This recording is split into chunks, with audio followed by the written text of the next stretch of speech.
غیبت کرنا اپنے مردہ بھائی کا گوشت کھانے کے برابر ہے. سب سے زیادہ دنیا میں جو بڑا گناہ ہو رہا ہے وہ غیبت ہے. بے حیائی حرام ہے, ہم بے حیائی کرتے ہیں اور اٹکے ہوئے ہیں. نہیں, قرآن کو سمجھنا ہے تو حدیث سے سمجھنا ہے, کیونکہ اس میں قرآن نماز کے مسائل نہیں ہیں. اللہ کی لعنت تم لوگوں پہ, تم قرآن پہ الزام لگا رہے. اللہ کی لعنت تم پہ, تمہارے باپ دادا پہ, تمہارے پورے مدرسے پہ. تم قرآن پہ الزام لگاتے کہ نماز کا طریقہ قرآن میں نہیں ہے. آؤ ہم بتاتے تمہارے کو نماز کا طریقہ کر. مجھے کیا ضرورت ہے یہ سب جگہ اپنا ٹائم ویسٹ کرنے کی؟ میں جا کے دیکھوں گا آج جہاں نماز کا سینٹر ہے مکہ, وہاں نماز کیسے ہو رہی ہے, میں وہ کاپی کر لوں گا. پھر قرآن سے چیک کروں گا واقعی رکوع کا ذکر ہے نہیں ہے, سجدے کا ذکر ہے نہیں ہے, قیام کا ذکر ہے نہیں ہے, قاعدے کا ذکر ہے نہیں ہے, سورہ فاتحہ ہے یا نہیں ہے. ایسے کروں گا میں. چلیے دیکھتے ہیں, اللہ مالک ہے. کیا بتاؤں, یہاں بھی 20 منٹ ہو گئے. دیکھیے, میں تمام سننے والوں اور دیکھنے والوں سے یہی التجا کروں گا, آپ اپنے رب سے کنیکٹ ہو جائیے اور اس سے پوچھئے کوئی سوال. انسانی لکھی ہوئی کتابوں میں مت دیکھیے. چلیے آئیے آگے بڑھتے ہیں. آپ کے خیالات کا یہ اظہار ایک گہری بصیرت اور اس درد کی عکاسی کرتا ہے جو یہ یہاں سے کرنا چاہیے. یہ پرانی ریکارڈنگ چل پڑی.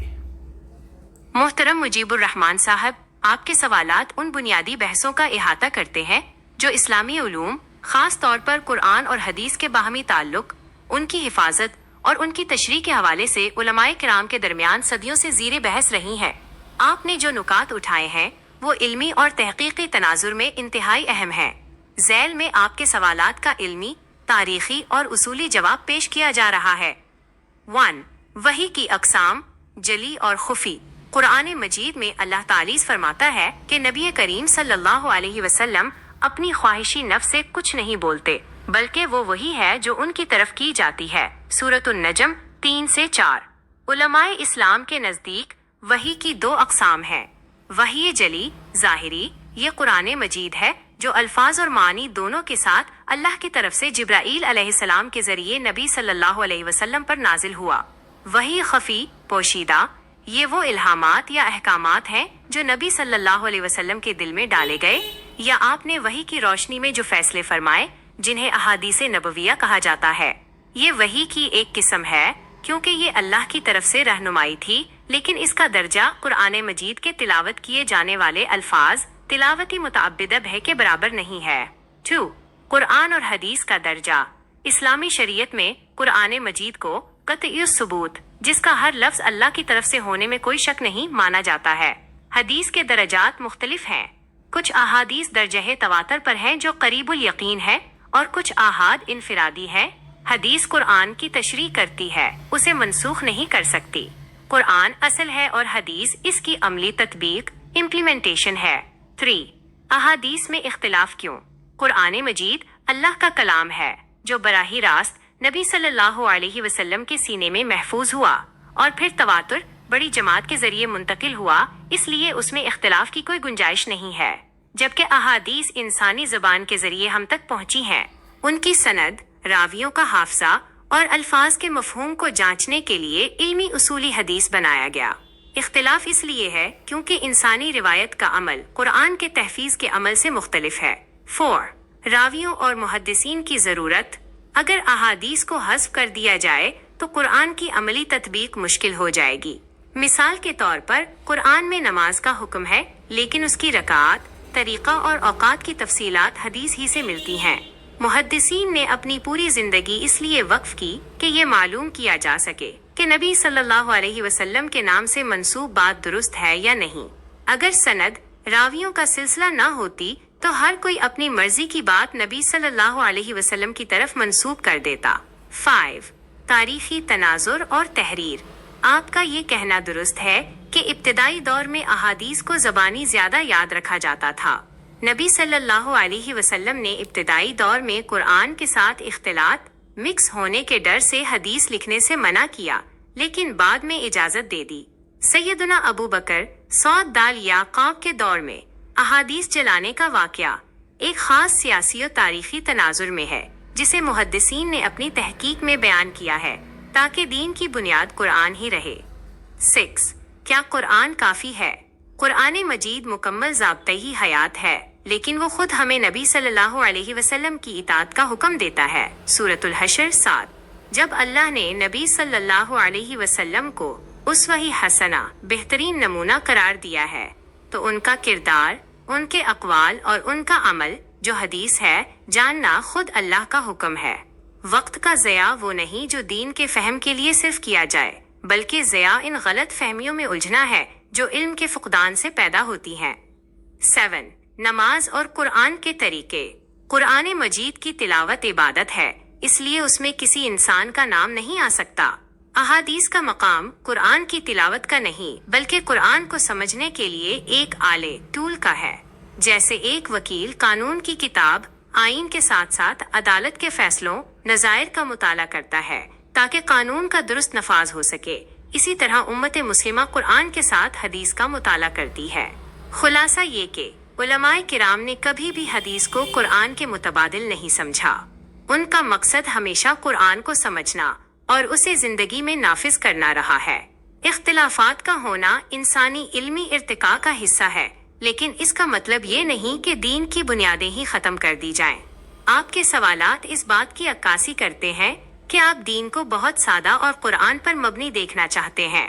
یہ ایک مثبت نقطہ نظر ہے، لیکن علمی تاریخ میں ان تمام مسائل کا تفصیلی جواب موجود ہے، جسے سمجھنے کے لیے محدثین کے منہج میتھڈالوجی کا مطالعہ ضروری ہے۔ کیا آپ چاہتے ہیں کہ ہم کسی ایک خاص موضوع جیسے کہ حدیث کی تدوین کا آغاز کیسے ہوا پر مزید گہرائی سے بات کریں؟ جی ہاں، ضرور کریں گے، وہ تو سب ٹھیک ہے۔ آپ یہ کیسے کہہ سکتے ہیں کہ نبی صلی اللہ علیہ وسلم نے بعد میں اجازت دے دی؟ How it is possible? اس کی دلیل کیا ہے؟ اور بہت ساری باتیں ہیں، خیر میں اس کو الگ سے بیان کروں گا۔ ابھی فی الوقت میرے جو سوال آپ نے ہندی میں لکھ دیے، اس کو حالانکہ اردو میں ہونا چاہیے تھا میرے سوال کو، اب میں آپ کا جواب جو ہے اس کو سنتا ہوں۔ آپ کا نقطہ انتہائی اہم اور فکر انگیز ہے۔ آپ جس کامن سینس، فطری شعور اور عملی تواتر کی بات کر رہے ہیں وہ دراصل اس بحث کا سب سے مضبوط پہلو ہے۔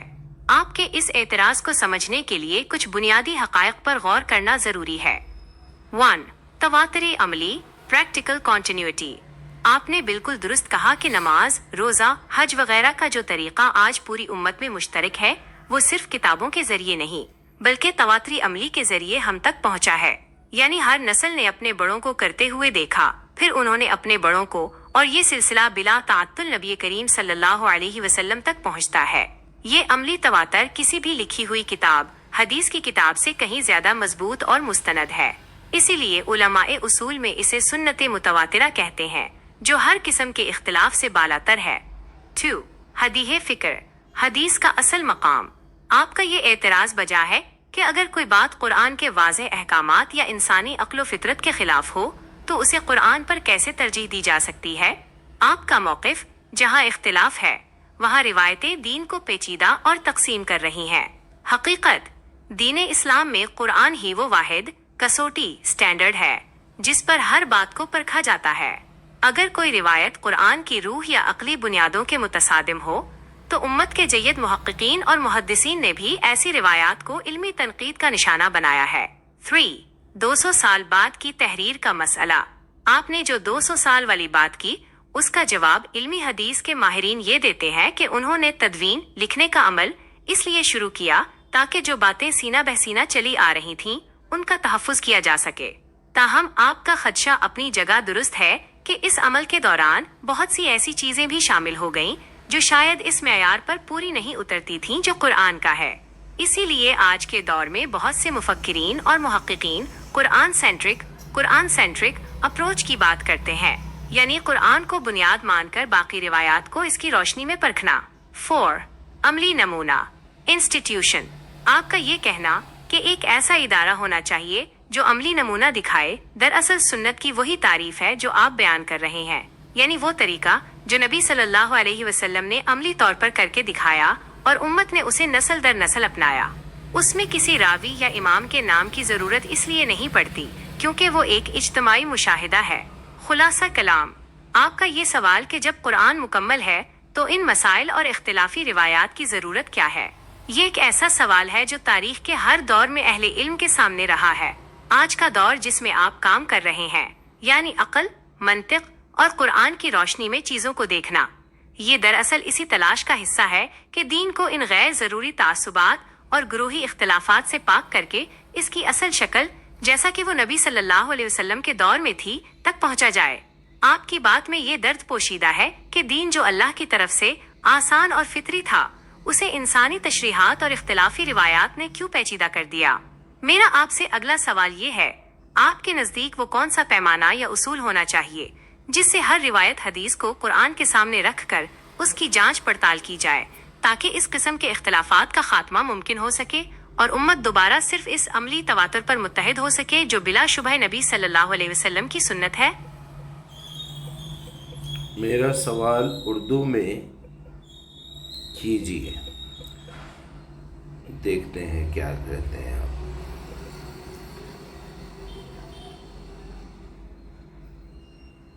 آپ کا سوال یہ ہے کہ جب قرآن ایک مکمل اور محفوظ ہدایت ہے اور نماز، روزہ، حج جیسے ارکان عملی تواتر، عملی مشاہدے سے ہم تک پہنچے ہیں، تو پھر دین کو مختلف فقہی، مسلکی اور روایتی کتابوں میں الجھا کر اسے اتنا پیچیدہ کیوں بنا دیا گیا ہے؟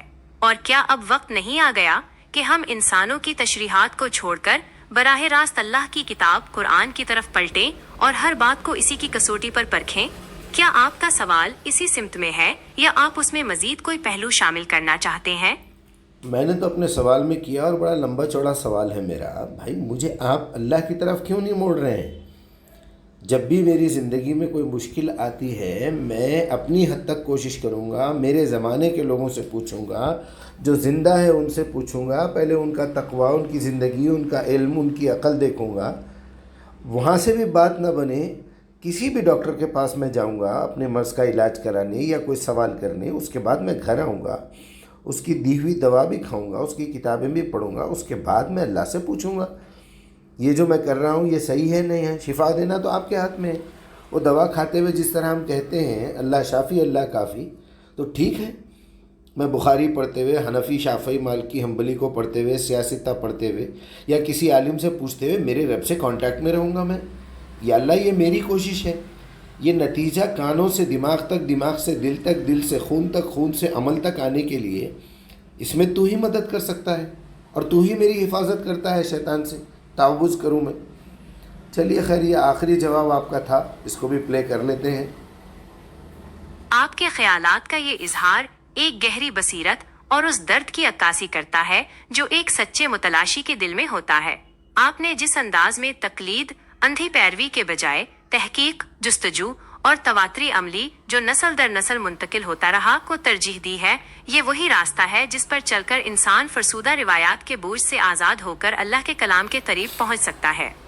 آپ کی بات بالکل درست ہے کہ دین کو پیچیدہ کر کے عام آدمی کی پہنچ سے دور کر دیا گیا ہے، حالانکہ قرآن خود کہتا ہے وَلَقَدْ يَسَّرْنَا الْقُرْآنَ لِلذِّكْرِ، ہم نے قرآن کو نصیحت کے لیے آسان بنا دیا ہے۔ آپ کے نکات پر ایک تجزیاتی تبصرہ۔ 1. قرآن بطوری معیار۔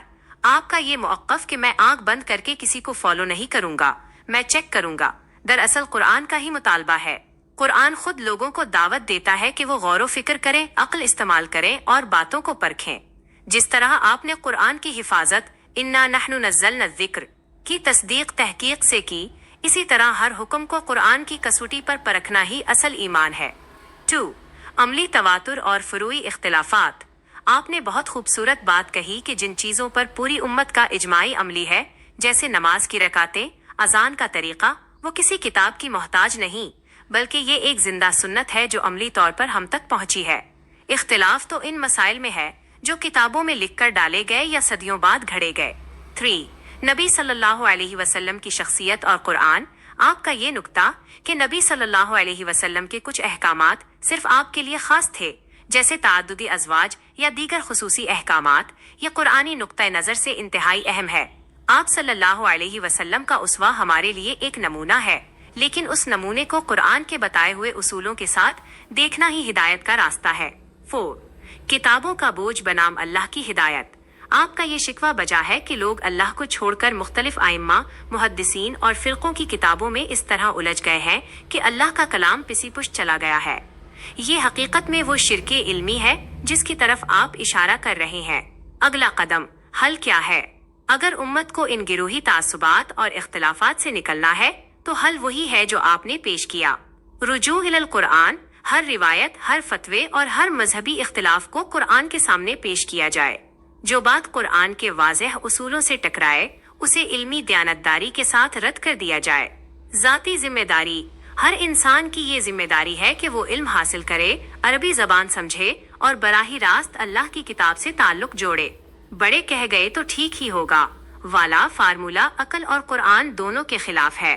سادہ دین کو اتنا ہی سادہ رکھا جائے جتنا اللہ نے رکھا ہے۔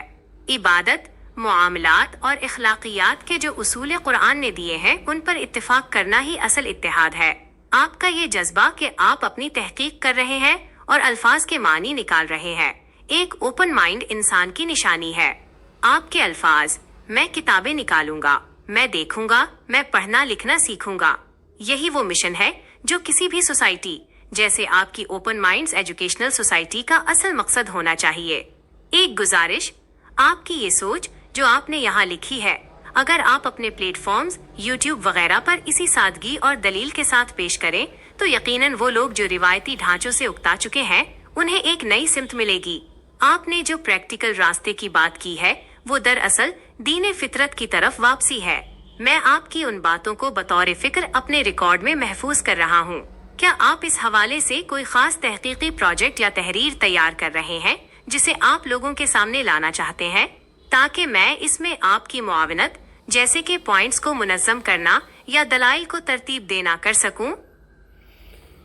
ہاں ٹھیک ہے، انشاءاللہ میں اس کو کنٹینیو کروں گا۔ ابھی اس بیان کو کیونکہ 15 منٹ ہو چکے ہیں، پہلے والے بھی 5 منٹ کو ملانا ہے اس میں جوائنٹ کر کے پھر اس کو اپلوڈ کروں گا میں۔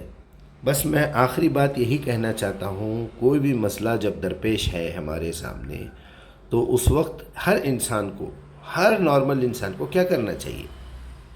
چاہے وہ بیماری کی شکل میں ہو، خوشخبری ہو، بیڈ نیوز ہو، میری زندگی کا کوئی معاملہ ہو، میں اپنا نکاح کرنا چاہتا ہوں، میں کسی بچے کا نکاح کروانا چاہتا ہوں، بیٹی کی شادی ہے، کوئی بھی مسئلہ ہے، پیسے کے معاملات ہے، خانگی معاملات ہے، دولت کے معاملات ہے، کوئی بھی معاملہ ہو، سب سے پہلے پریکٹیکلی جو ہو رہا ہے وہ میں کیا کرتا ہوں، وہ تواتر ہے میرے پاس، پرمپرا جسے کہتے ہیں۔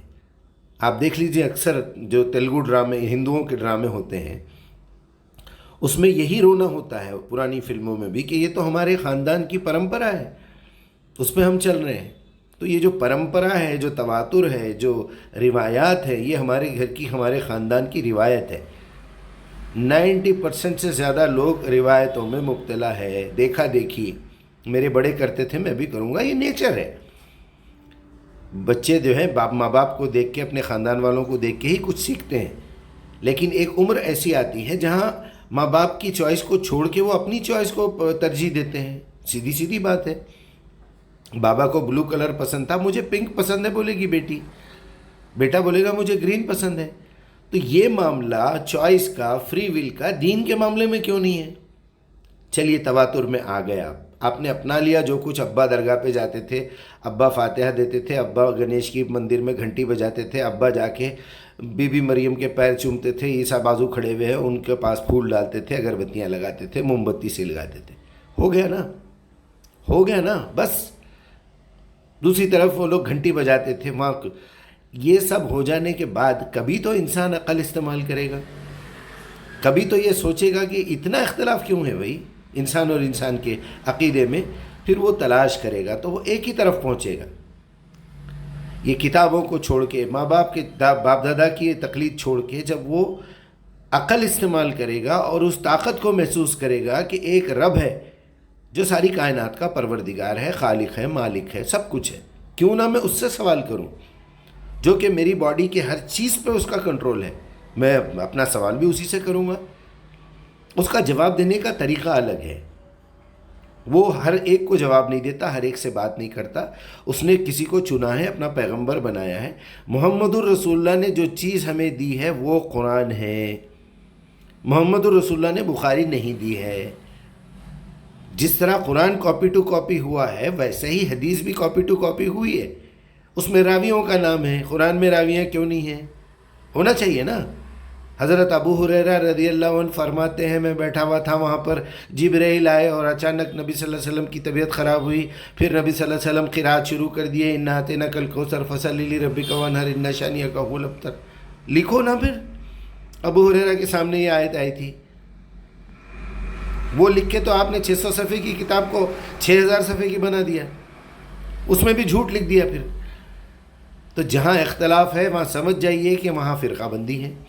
جو چیزوں میں آپ متحد ہیں، جو عقل سے، قرآن سے، عربی زبان سے، عملی طور پہ ثابت ہوتی ہے، وہ یقیناً وہ اللہ کا کلام ہے۔ پھر میں اپنے رب سے کیوں نہیں پوچھوں اہدنا الصراط المستقیم کا کیا مطلب ہے؟ پھر میں اپنا ٹائم ادھر ادھر ویسٹ کروں یا باپ دادا کی اندھی تقلید کروں؟ اچھا پھر ماننے کی چیز الگ ہے ہمارے پاس، منہ زبانی باتیں کرنے کی چیز الگ ہے، دل میں بٹھانے کی چیز الگ ہے، ہاتھوں پیروں سے تو کبھی عمل ہوتا نہیں۔ جھوٹ بولنا حرام ہے، سب کو پتہ ہے، مگر بولتے ہیں۔ غیبت کرنا اپنے مردہ بھائی کا گوشت کھانے کے برابر ہے۔ سب سے زیادہ دنیا میں جو بڑا گناہ ہو رہا ہے وہ غیبت ہے۔ بے حیائی حرام ہے، ہم بے حیائی کرتے ہیں اور اٹکے ہوئے ہیں، نہیں قرآن کو سمجھنا ہے تو حدیث سے سمجھنا ہے، کیونکہ اس میں قرآن نماز کے مسائل نہیں ہیں۔ اللہ کی لعنت تم لوگوں پہ، تم قرآن پہ الزام لگا رہے، اللہ کی لعنت تم پہ، تمہارے باپ دادا پہ، تمہارے پورے مدرسے پہ۔ تم قرآن پہ الزام لگاتے کہ نماز کا طریقہ قرآن میں نہیں ہے۔ آؤ ہم بتاتے تمہارے کو نماز کا طریقہ کر، مجھے کیا ضرورت ہے یہ سب جگہ اپنا ٹائم ویسٹ کرنے کی؟ میں جا کے دیکھوں گا آج جہاں نماز کا سینٹر ہے مکہ، وہاں نماز کیسے ہو رہی ہے، میں وہ کاپی کر لوں گا، پھر قرآن سے چیک کروں گا واقعی رکوع کا ذکر ہے نہیں ہے، سجدے کا ذکر ہے نہیں ہے، قیام کا ذکر ہے نہیں ہے، قاعدے کا ذکر ہے نہیں ہے، سورہ فاتحہ ہے یا نہیں ہے، ایسے کروں گا میں۔ چلیے دیکھتے ہیں، اللہ مالک ہے، کیا بتاؤں۔ یہاں بھی 20 منٹ ہو گئے۔ دیکھیے میں تمام سننے والوں اور دیکھنے والوں سے یہی التجا کروں گا، آپ اپنے رب سے کنیکٹ ہو جائیے اور اس سے پوچھیے کوئی سوال، انسانی لکھی ہوئی کتابوں میں مت دیکھیے۔